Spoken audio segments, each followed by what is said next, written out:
When it comes to Lahaina, we have so many questions. What will its future look like? With so much to be done and so many decisions to be made, what's best for the Aina, for the people? There are so many opinions and ideas on the pathway forward. But what do the people of Lahaina want? Join us as we hear from community leaders on their vision for the future.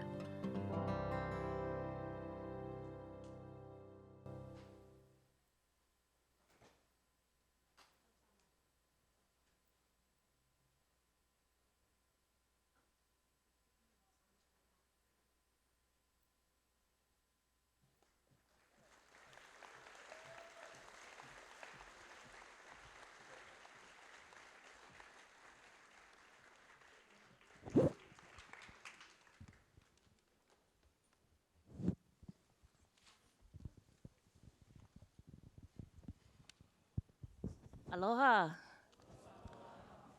Elina mai, aloha nui kako, mahalo anui CNHA for your hospitality and for your original vision for this convention and the convening of all of us here in beautiful Maui. I have the distinct pleasure, and I'm the only one on stage. I'm the moderator. I'm speaking least, and I have all the notes. So I'm in very good company. But I have really the distinct pleasure of spending the next hour with all of you just loving on Lahaina. That's all we're gonna do this hour. So mahalo for being here with us. Lahaina's Vision for the Future is the title of the panel. And the three Aloha Aina, Aloha Lahaina, who are sharing their visions of Lahaina with all of you, have deep and abiding pilina to this storied place. They are me'e and alaka'i and kia'i to many of us in the audience, but they are also to one another hoa and ohana and kupu of Maui with pilina to one another. And so I've asked and they've agreed to introduce one another to all of you and share with you what they know, what they admire and respect, and mahalo for all that they each bring to the lahui. So we're gonna start with Archie introducing Keʻeaumoku. Thank you, Summer. Yes. Yes, it should be. Aloha, everyone. So, Keʻeaumoku.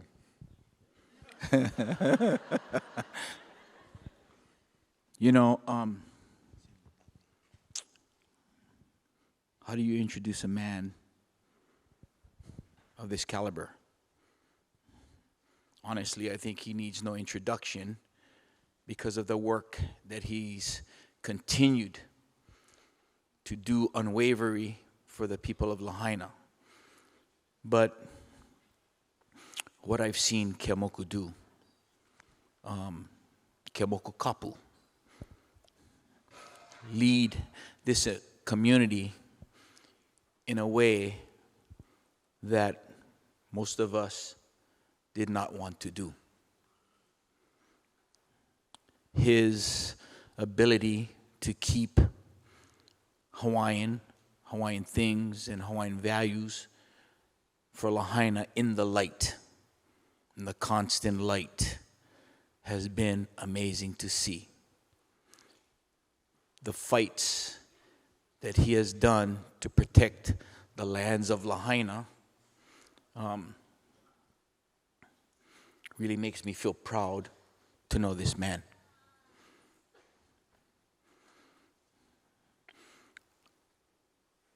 I, like so many of you, cherish his words, his knowledge of place, his unwavering fight to protect our home, our community, Lahaina. That is this man, Keʻeaumoku Kapu. Mahalo.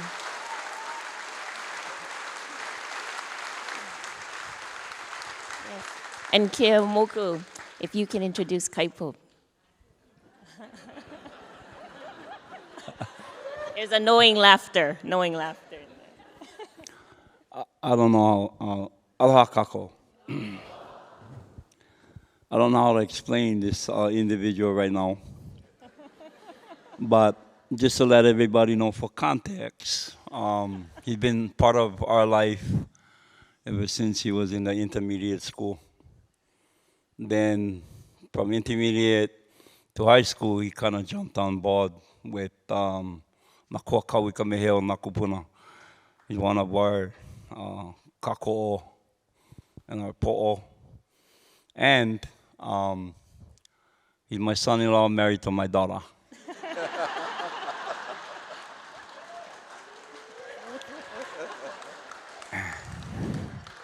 And I got a few things that I want to clear right now. Remember that time when all of a sudden you came to the Hawaiian and you showed my wife a picture of a x-ray for my daughter? Remember that time, right, brother? Yeah. That's when Mama went pull out the bullwhip. But found out that, yeah, my daughter was hapai. And me as the kane of the family, I had to kind of find a lot of humility in myself at that moment. But although he has come a long way, and he also gave me 4 grandchildren.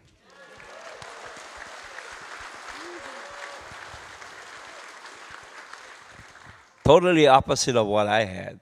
I had 3 boys and a girl. He has 3 girls and 1 boy. I'm proud of them. Where are you? Ku, Kaipio, Mama, this for you. I'm gonna roast this bugger. Now, he's part of our family now. I'm very proud of the direction that he is going, especially when he has his mana'o talking about how we're going to fertile our lands again. We've been in many discussions, positive discussions, and I'm proud to have him as part of my son-in-law, as part of my family. Mahalo.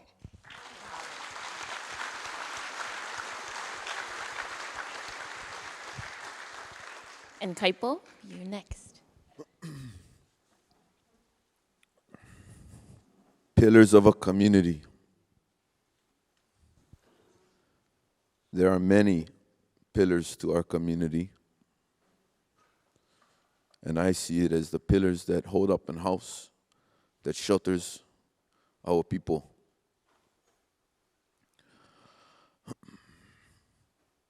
Being raised in Lahaina, we find ourselves down on the beach, surfing when the surf is good,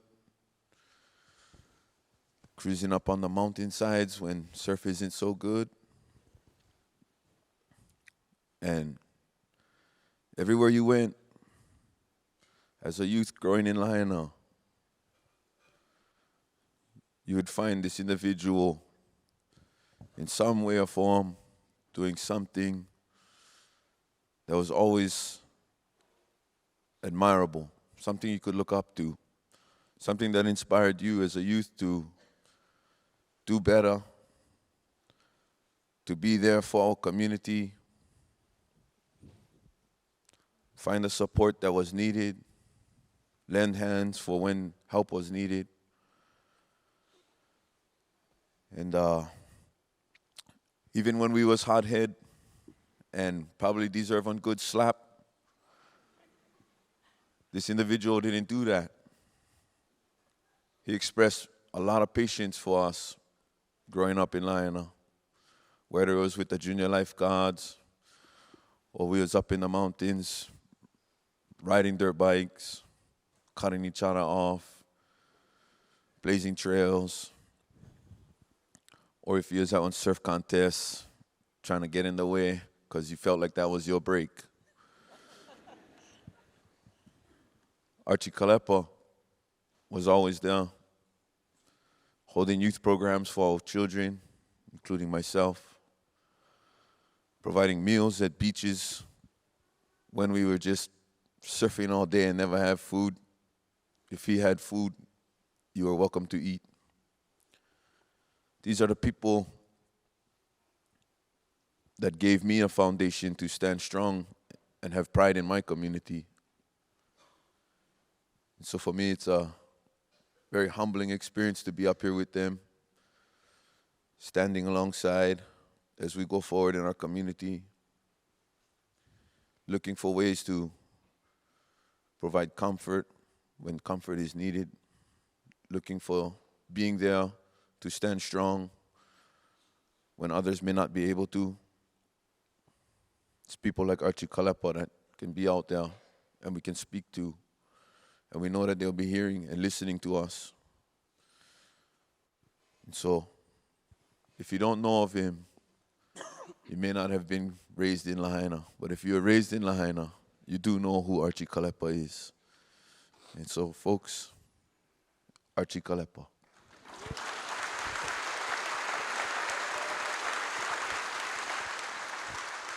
Mahalo to all of you. I could not have done a better job, so thank you. You know, we have 4 questions. We have at least 2 Portuguese on the stage. I'm looking at you, Archie. And we have less than 1 hour to get through this, so fingers crossed. Give us a lot of your grace. The first question is that I posed, and I gave everyone here on stage a little heads up, but you know, the wildfires and their destructive aftermath have been sort of the prominent backdrop in our discussions these days about Lahaina. But she had an enchantment and a story and an inspiration that predated the fires. And when we think about visionings for Lahaina's future, I thought we'd tap into some of that goodness. So I've asked the panelists to share their earliest memory of Lahaina, the one that fuels and inspires and makes them nostalgic and grateful for her. And I'd like to begin, I think, with Kaipo.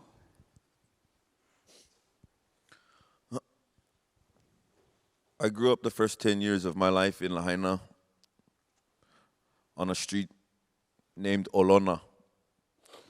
Comes just off of Front Street, furthest north.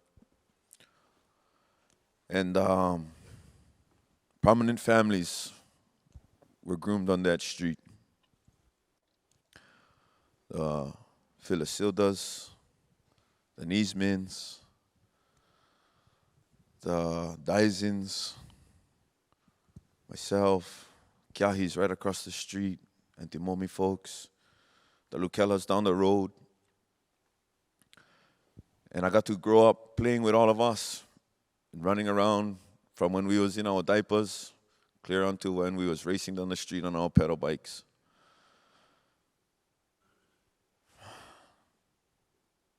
That would be one of my earliest, fondest memories, building tree houses in somebody's yard. Those were the fun times that I can say built not only a foundation, but a pilina with lifelong families. Until today, we still maintain those relationships. And so I would say that that is one of the most memorable moments for me and inspirations, and also reminders that there is a broad representation in our community that needs to always be at that forefront in those conversations. Mahalo. And Archie, what is your Lahaina love story? Well, my parents, both of them graduated from Lahaina Luna High School in 1957. My dad joined the military, and we left Lahaina, but I came home every summer to be with my grandfather, Dallas Kalepa, and my mom's parents, Frank and Adelaide Silva. And my grandpa Kalepa lived on Front Street, and my grandmother and Grandpa Silva lived on Luakini Street. But I remember coming home and driving down Puamana and smelling the flowers. And that's when I knew I was home. And my grandfather was in charge of the armory. And back then, Lahaina Shores wasn't there. But there was a little area behind the army, what was left of the fish pond. And I remember my grandfather throwing net in that fish pond and catching mullet. I also remember going to the Lahaina Theater, watching the movies with my brother and sister who lived on Maui. And we used to go home late at night. And back then, nobody had a car. We walked everywhere. And I remember running. Once I got to Maulele Park, we would run because we were deathly afraid of the mo'o lady. Because of the stories our cousins told us. But, you know, I just remember the community. Lahaina Front Street was empty. Hapo store, Awakawa store, Brent Franklin. It was such a small and beautiful town, and everybody knew everybody. And, you know, the town that I grew or was a part of was really different. And I remember we're trying to get the junior lifeguard program started for Maui. And we invited all the schools, and there was like 250 kids, and it was in the Lahaina News. And we invited, I don't know if his name was Jim Lucky, but the Lahaina Restoration Foundation, and they were going to talk about the old places of Lahaina. And my grandfather came, and he gave me scoldings. That's not the real Lahaina. You need to talk about the real history of Lahaina. I never understood what he was saying. Until he passed away, and then I got it. The real history of Lahaina was Moku'ula, the capital of Lahaina.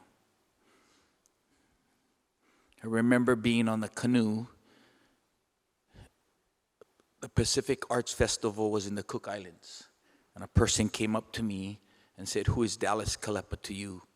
And I said, "It's either my father or my grandfather." And he said he was in Lahaina, and he knew so much of the old history of Lahaina. I said, "Oh, that's my grandfather." I just wish I would have paid more attention. But the memories I have of Lahaina, like so many of you out there, has always been fond memories that brings us back home.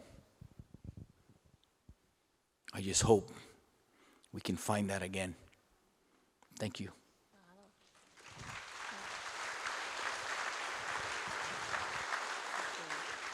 And Keʻeaumoku, speaking of history and memories and a knowing of the place, what is your earliest memory of Lahaina? Life for me in Lahaina started in the 1980s. I wasn't born here. I was born in Oahu. My dad, Paul Kekai Kapu, was born in Kaula Valley in 1932. By 1947, my dad was exiled from Maui. Kind of a sad story, but I don't ponder on the past. I just try to think of ways on how we need to go forward in despite of some pilikia that have occurred and happened to my ohana. I think the greatest moment was the day when my dad took us home.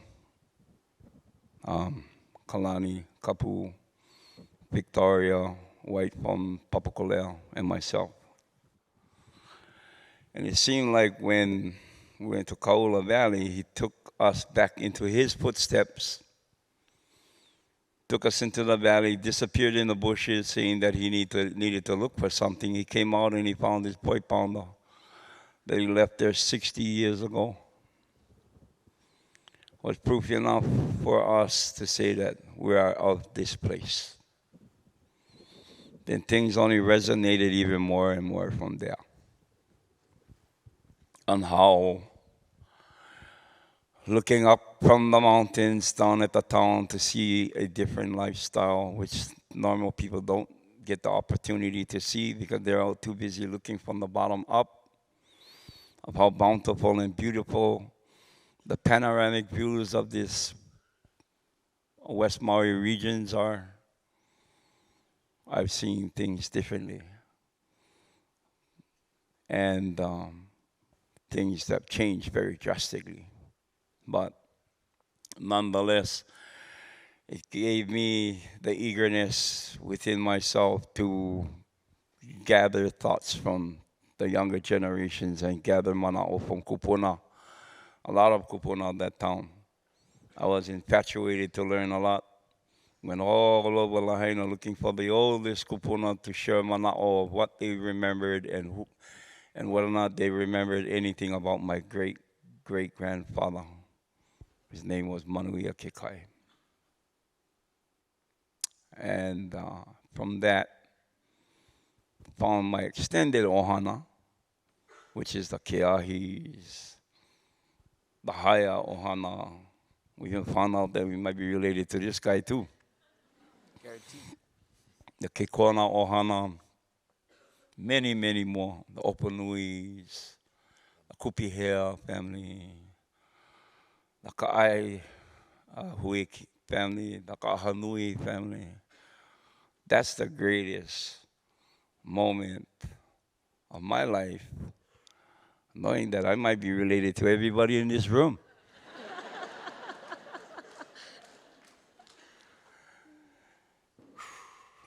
Kind of makes me proud to know that I'm fighting for the right cause because of all of you. Mahalo.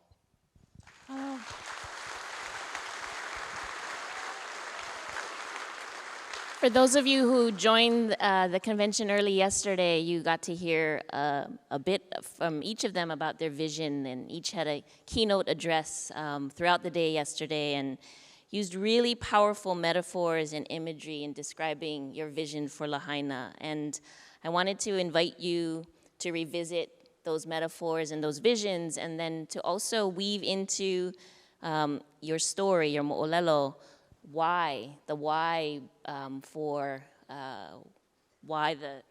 larger community should be embracive of these kinds of visions and imaginings. So I'm going to begin with you, Archie, and invite you to use all of your navigation and sail plan metaphors as you take us on your vision journey.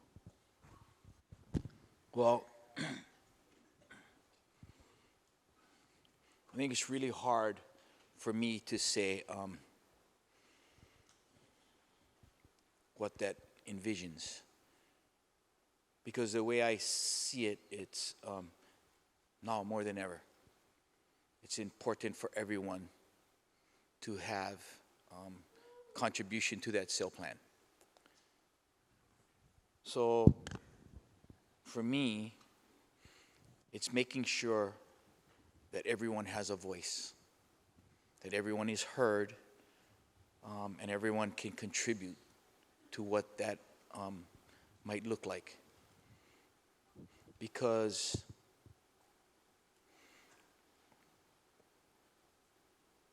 we have one chance to get this right. So I want to make sure we hear from people in our community that can change this place for the better. So to answer your question, when I read that last night, I struggled with having the right to answer that question. Because I think about all of it and how important that is. And I just want to say that I'm not ready to answer that question. And I hope, in all fairness to this audience, because I want them to have that right first. So, Actually, Sorry. no, sorry. Actually, I think the ha'a, the humility in that answer is why your vision for Lahaina is our vision, or it's a kako effort. So mahalo very much. Thank you.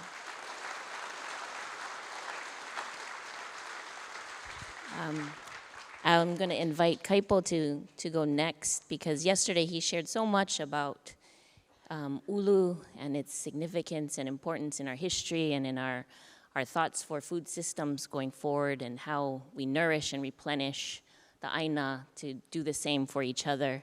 And I also was struck by his sharing of the history of Lahaina, that this is actually the fourth fire that she's survived and been resilient from. And so I invite you to share with those who either attended yesterday and looking for more inspiration, and for those who may not have been there, about your thoughts about what Lahaina has to offer going forward.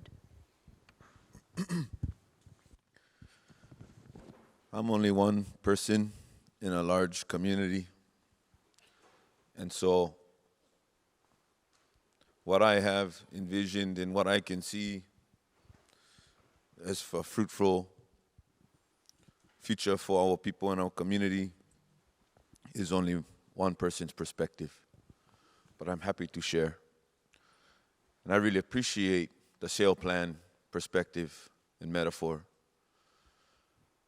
Because from my perspective, there's a lot involved in making a sail plan. If you plan on sailing anywhere, you need that va'a. In order to have a va'a, you need the la'au. And not only the la'au, but you need the senate, the cordage, to lash your implements. You need the la'au to make handles. And so all of these little parts that we speak of are still metaphors, very much so. All of the little intricate things that we need, the water to sustain a voyage, the food, all of those are all of our community.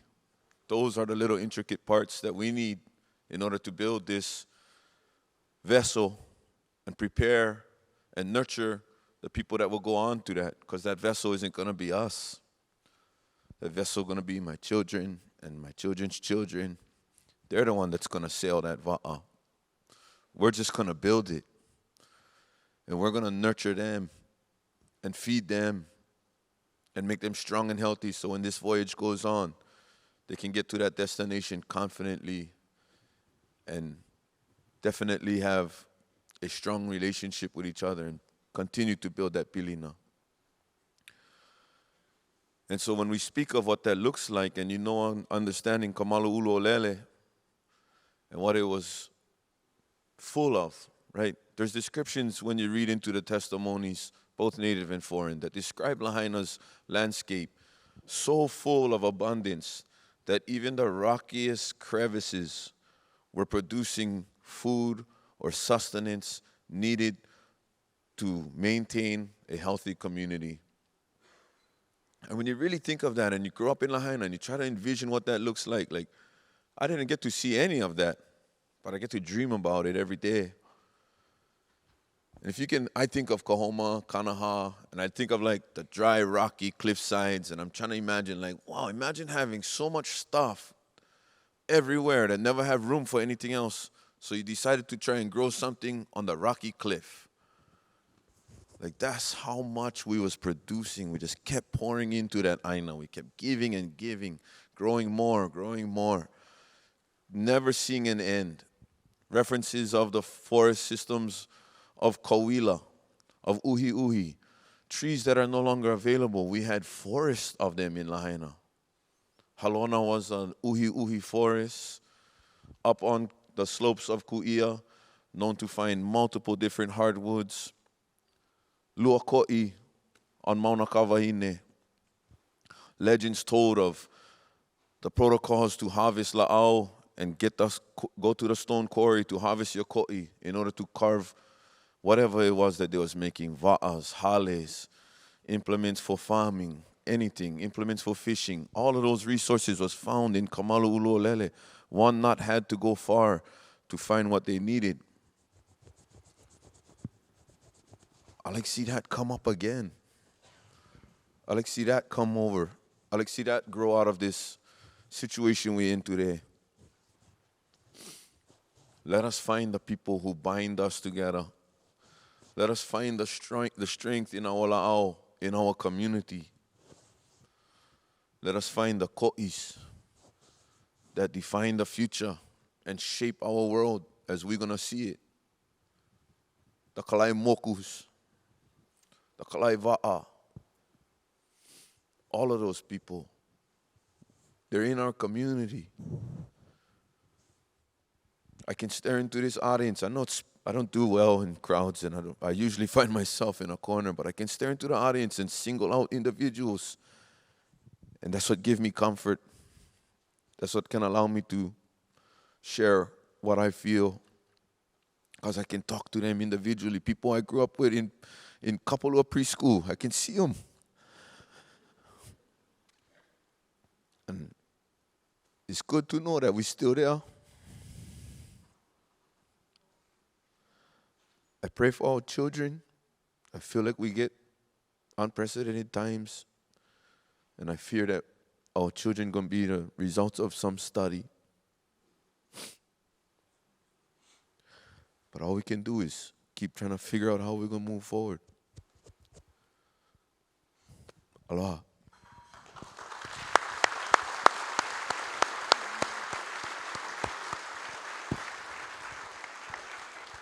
Mahalo. And, we started this panel discussion talking about their pilina to each other, and I'm so grateful Kaipo has extended that pilina to many of you in the audience and in his vision. And so I'm going to invite Keʻeaumoku now to share a little bit of his vision, which is actually also tied to what you shared with us earlier on the panel. The unearthing of your Ohana's poi pounder has led to the unearthing of so much more that means so much to so many of us. So, mahalo.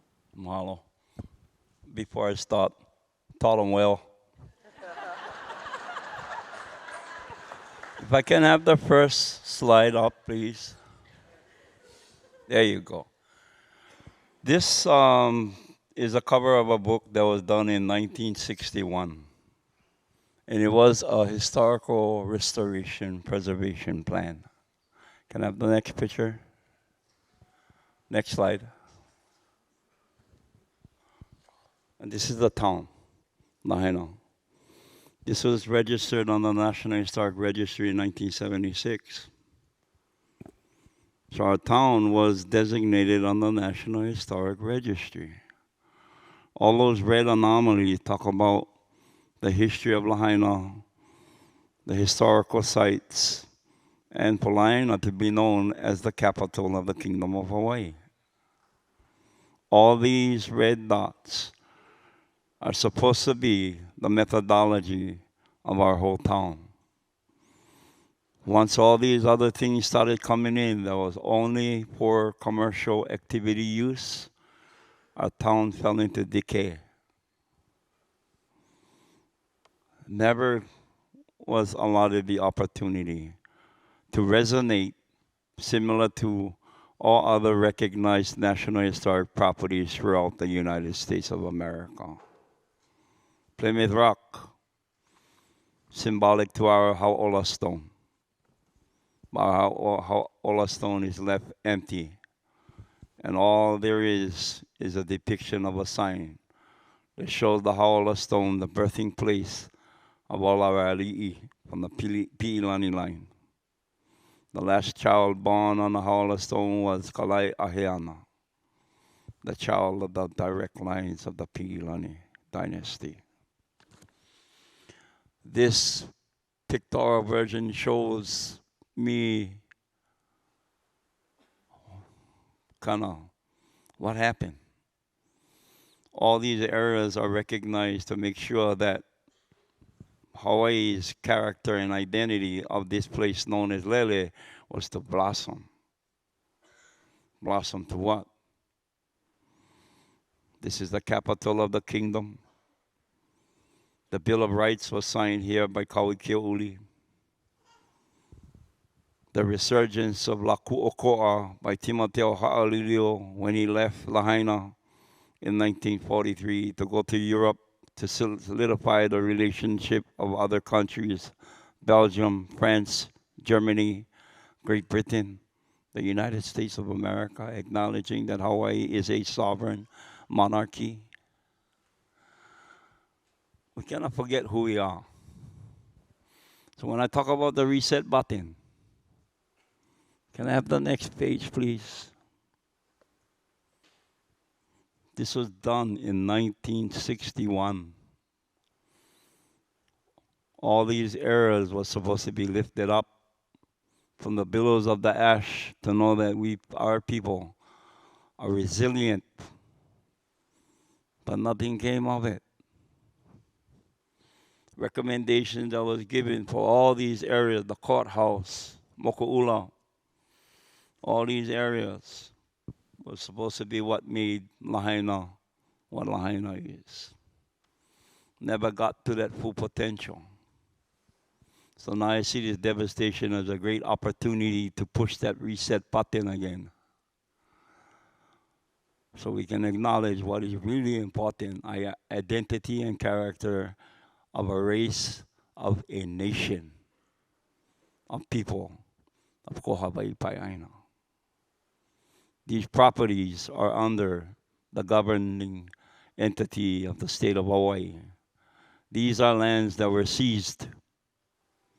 These are lands that should return. So, I'm not trying to say I have an elephant in the building, but I think we got to have this discussion to bring the dialogue to the forefront so we can go forward to make sure that if the town is well set, then the people that flourish throughout that town will have dignity and pride once again.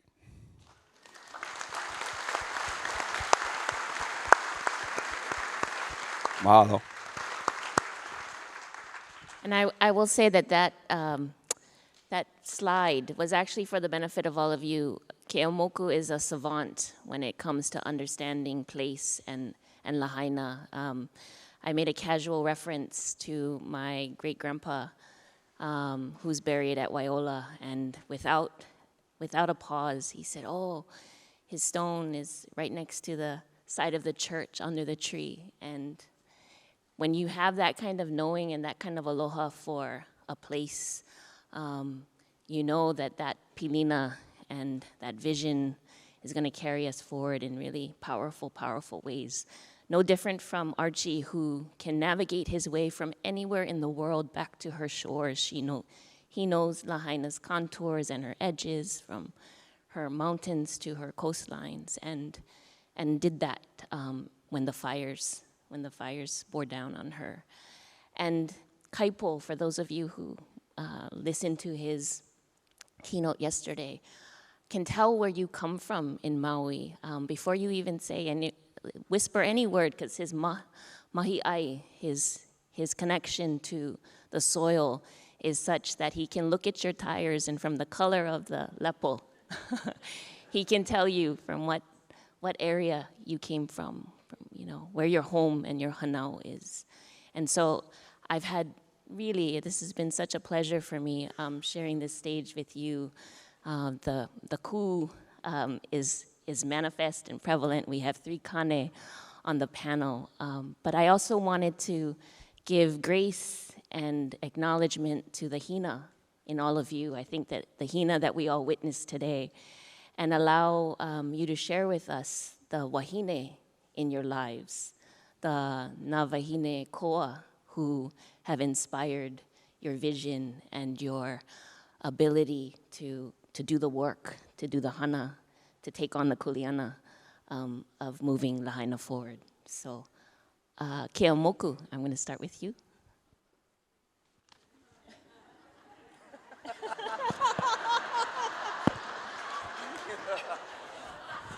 I learned the last time. Half of my life is playing konane every day. But there's a lot of wahine that have infected me.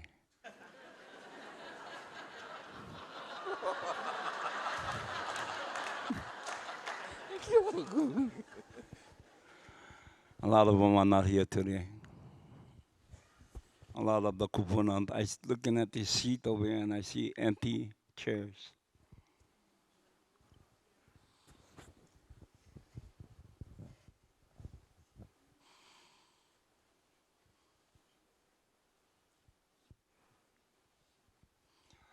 I think that's why I became a political wreck because of them. They said, you got to get in these kind of things. You got to get involved because we need help trying to steer this canoe in the right direction. And te tell makawaloa. And te ulu kahayali'i. Uncle Charles Makekau, that's on Kane, but I got to include him.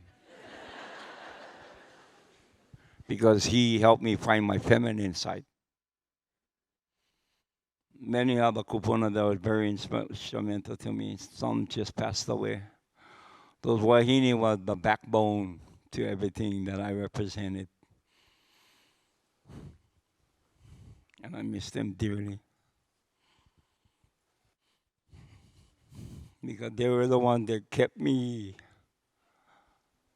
staying the course. They live with me every day in my now. Never gonna forget the many discussions we had. There's many kupuna throughout the state of Hawaii that have been an instrumental individual in my life. And now I have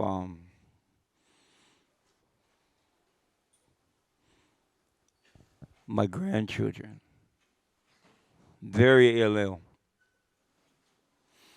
very immersed in Makaolelo, Hawaii. And very adamant sometimes because me li'i komana'o I Ka'olelo Hawaii, but every time they say something, they like turn off the switch. It's only easy for them to do that. And puts me in a world of misery. Then I cannot forget my wahine. And I think she's outside manning the table. Uilani Kapu, my wife.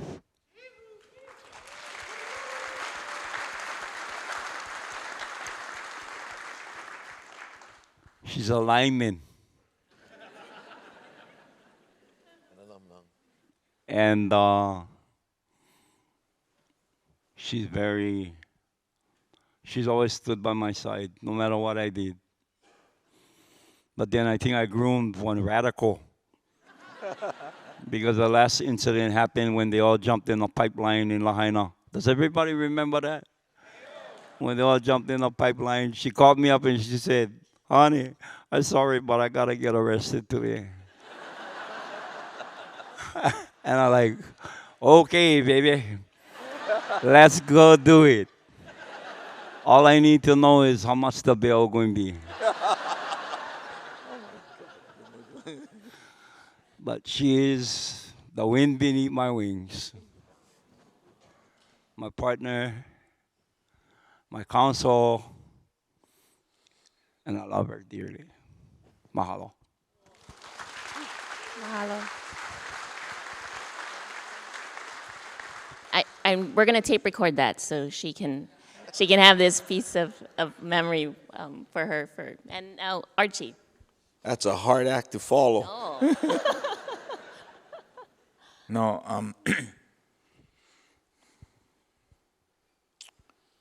you know, like Keʻeaumoku, we all have had great upbringings.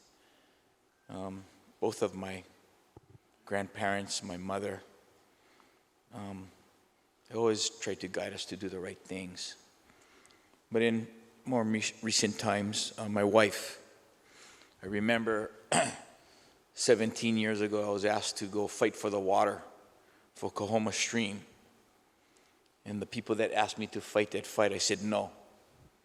And then I went home and I told her, and she said, because what I told them was, I cannot do that.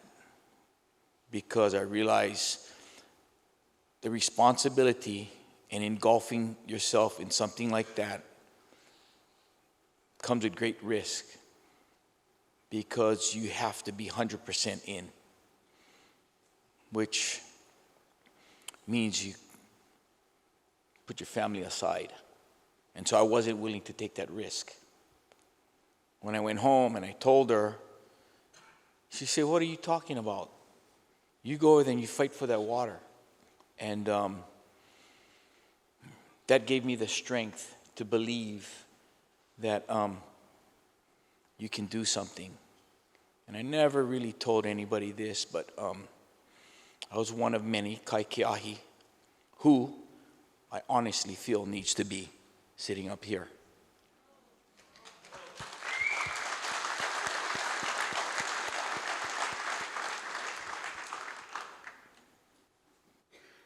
But when she gave me the strength to fight that battle, it became easy. And what she taught me is your family's behind you. A lot of these battles, these guys fight.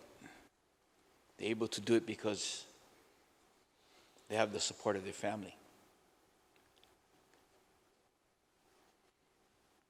In that one battle, fighting for that water 17 years ago, having the trust of my wife believing in me that we can fight that fight, and seeing what happened was transforming. I could not believe what I learned and saw. When we first fought that fight for that water, along with Tiari, it was about, at the time, was our family's taro patch, which, now that I look at it, might have been selfish. What I learned in this process, it took 17 years, it's not about the taro patch. It's about putting the water back in the stream. And the transformations and the things that I learned far exceeded anything I've ever imagined. Watching all 5 varieties of oopu return to the stream. Watching that stream go from no water for 130 years. Watching that water slowly come back, being gray, come up, disappear, and come up 100 yards down the stream to a point where it was gray and warm. Then it was clear and warm. Then one day, the water went cold. But it didn't stop there. When the water reached Mala, the spawning fish started coming back. I couldn't sleep when we first opened up the stream. I was like, I'm killing the reef. I'm killing the reef. I got a hold of Mike Dicos. And he said, "No, Archie, you're not killing the reef. It is when a stream runs every day, you don't inundate the reef. There's balance. It's when a stream doesn't flow and it runs from a storm, the sediment inundates the reef." 78% of the oxygen is made up from the reef. Today, we have a thriving reef in front of Mala Wharf.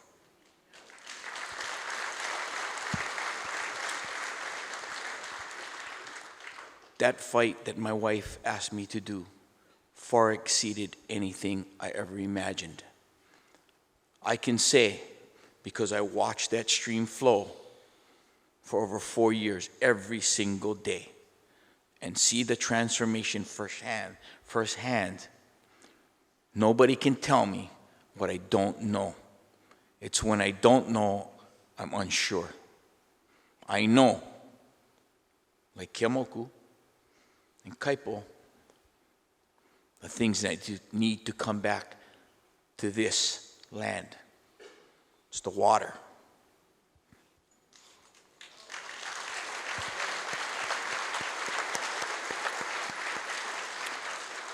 Vai. When the Kai and the Vai connect, we have Vai. We are a rich community. I want to thank my wife Archie Kalepa, for opening my eyes, giving me the faith to fight.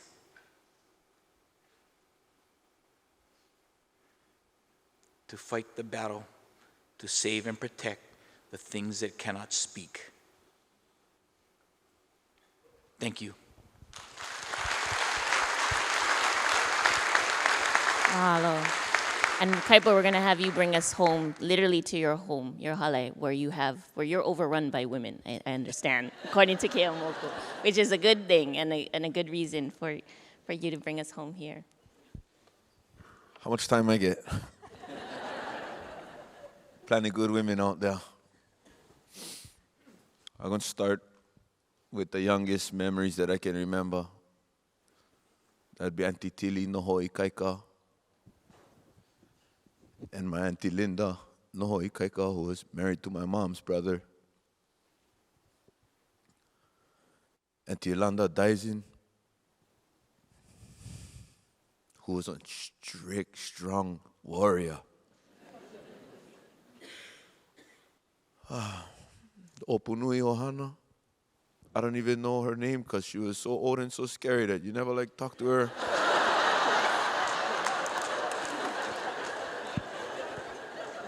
You just call her auntie, but you don't make eye contact.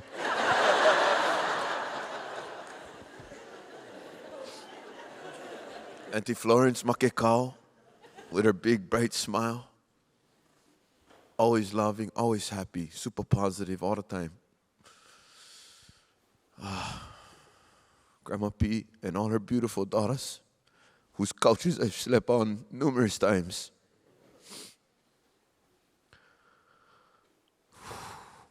So many.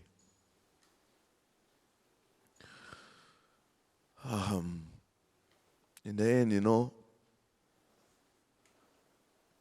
my mother,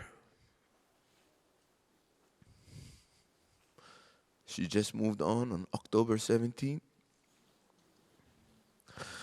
Taught me how to love.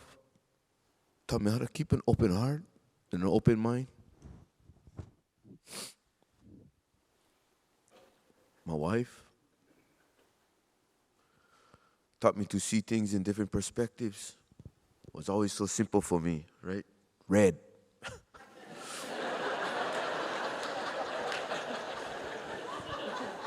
Things make you angry, no problem, easy, I'm right there. She'd always ask me what was going on, and I would say, this, whatever, just all the cuss words you can think of in the dictionary was coming out. And she'd be like, well, that's not what I saw. I saw it like this. It was much different. And then I had to pause and second guess myself and be like, I guess you're right. It wasn't that bad after all. And if you guys don't know my wife, she's gifted. She has that ability to make you see things in different perspectives. And so she gave me 4 of the most blissful things you can ever receive in life. Responsibilities that are never a burden, but always a privilege. And I got one little one sitting in the crowd somewhere. Her name is Kawaiohina. Speaking of women, in Komohana, Maui, the creation stories of our Mauna are all of our women. Pu'uwaiohina. And the fight between Eke and Lihao for that woman. My daughter is named in her memory and in her honor. Pu'uwaiohina, the heart of Hina. You gotta imagine what would create that story. Why was they named those pieces? If you know Hina and her role in Hawaii, to have her heart nestled in our mountains is very powerful. It was so powerful getting to know that relationship with that kupuna that I would fear even naming my daughter after that. And so I gave her Kawaiohina, the waters of Hina. Those are the waters that feed into Kauaula. So that little one, I'm sure many of you have seen her run around because she's Miss Aloha. That's my biggest inspiration now. Making sure that her two older sisters stand strong, hold her dear, embrace her, build her up. So when that va'a is ready, she has a seat. And every other kamali'i and waine, all of our kaipuni kids today still sitting on the beach. Ora kumu, all women, liko, you're the man too, ba.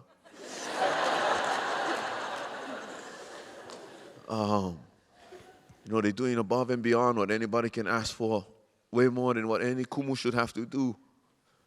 And they're making the biggest sacrifices, and they're still there for our children.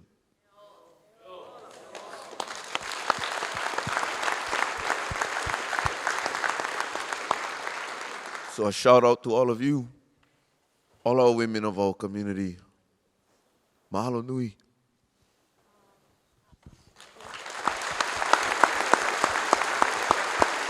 Thank you. I promised you an hour full of loving on Lahaina, and I want to thank these panelists for being the heart of her story and for sharing their hearts and their pilina and extending it to all of you. So mahalo, another round of applause for these panelists. Thank you.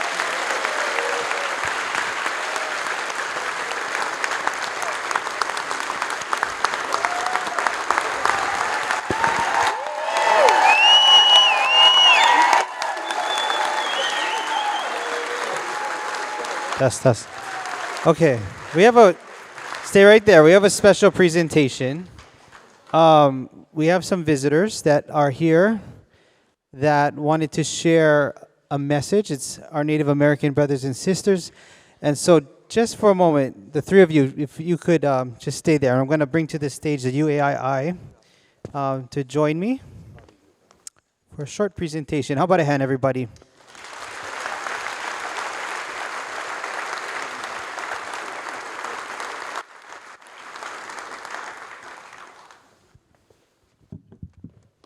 Okay, all my relatives.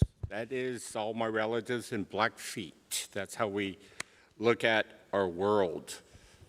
To the people of the South, to the people of the North, to the people of the East and the West, all of our sovereign tribes, all my ancestors are once again with you. We come from Turtle Island, United States, from different sovereign nations here. And one of the things that we do is we look at individuals that have maybe struggling or anything with what's going on in Lahaina, their vision. I see that. We have that in our tribes as a vision quest. We fast. We ask the Creator for help. And what can we do? How do we do this? I've been listening to these warriors right here. They have that vision. It's in them. It's in their blood. It's in their DNA. And to support from Turtle Island, we come with blankets. And these blankets are vision blankets. Once a warrior is given to them, the protocol is that it is strength and honor, each one of them. These young ladies are going to wrap it around them right now. The blanket signifies warmth. It signifies us as the presenters from a different tribe, is that each time it's on them, we are holding you. We are supporting. We supporting your vision, your dreams, your family, all your relatives, your ancestors. Lahaina, Maui, it will rise again. Thank you, Creator, for everything you've done. Give us safe travels back home to Turtle Island. Take care of these people. Take care of our relatives, our brothers and sisters here. Regrow, Creator. Look over our elders. Look over our children. Look over our winged ones. Pray for our relatives in the ocean. the ones that swim, the four-legged ones, and all the two-legged ones I see walking in the streets of Maui. Pray for them. Pray for us. Aho.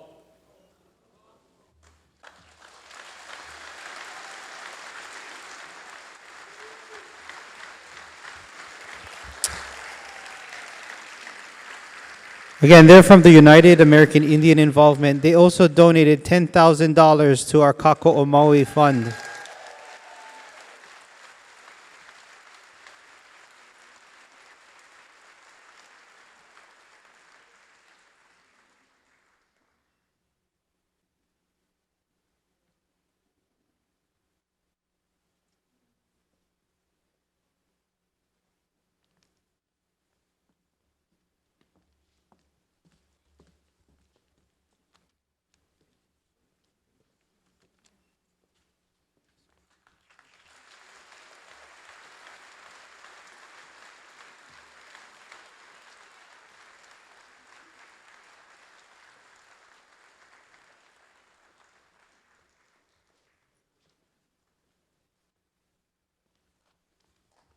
Mahalo, men of Lahaina. Mahalo.